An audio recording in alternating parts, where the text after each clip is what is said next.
From Clinton's first years as Attorney General, Little Rock had been awash in gossip about his blatant womanizing.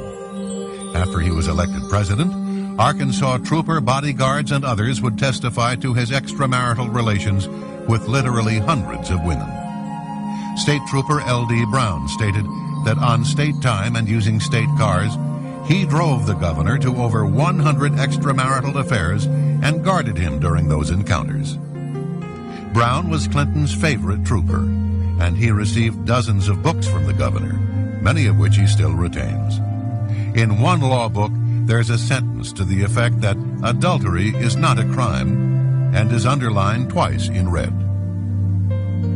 Larry Patterson was an Arkansas state trooper for 31 years and a personal bodyguard for then-Governor Clinton for 6 years. More than once, Patterson said, he stood guard and witnessed the department store clerk performing oral sex on Governor Clinton in a parked car, including the parking lot of Chelsea's elementary school and on the grounds of the governor's mansion. It was probably the most bizarre time I've spent in my tenure with the state police. I was required to go out into the audiences to get women's telephone numbers, their names for him, to block streets, to sit in women's driveways till the wee hours of 3 and 4, 5 o'clock in the morning at their apartment complexes. That's what I was required to do. That was just part of the job. I was told when I protested about that if I didn't like it, find another job.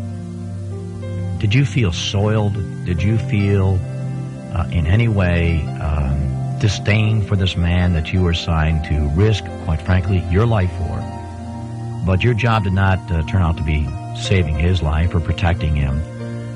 You, quite frankly, turned out to be someone assigned to procure... It's a pimp. I didn't want to use that word, but how did that make you feel? Well, you know, it was real easy to get caught up in all the hoopla at first. But after a while, after you saw the way he treated people,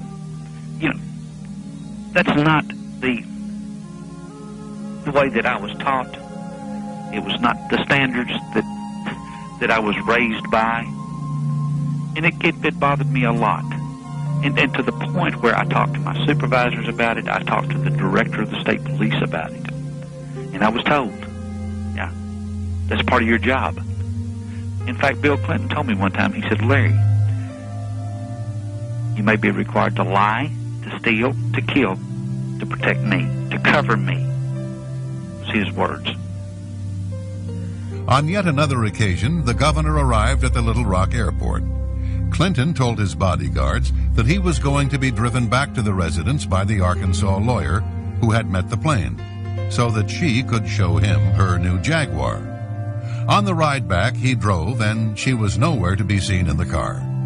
He later told Trooper Patterson that he had researched the subject in the Bible, and oral sex isn't considered adultery. George Grieg of the London Sunday Times wrote, quote, "What has emerged is a man with what would appear to be an almost psychotic inability to control his zipper," unquote.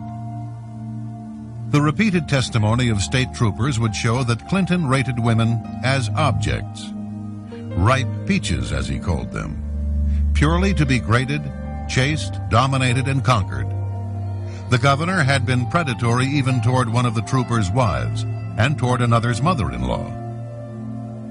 Neither then nor later did many of those around Clinton reflect on the deeper meaning of the womanizing and what it said about other aspects of the man and leader.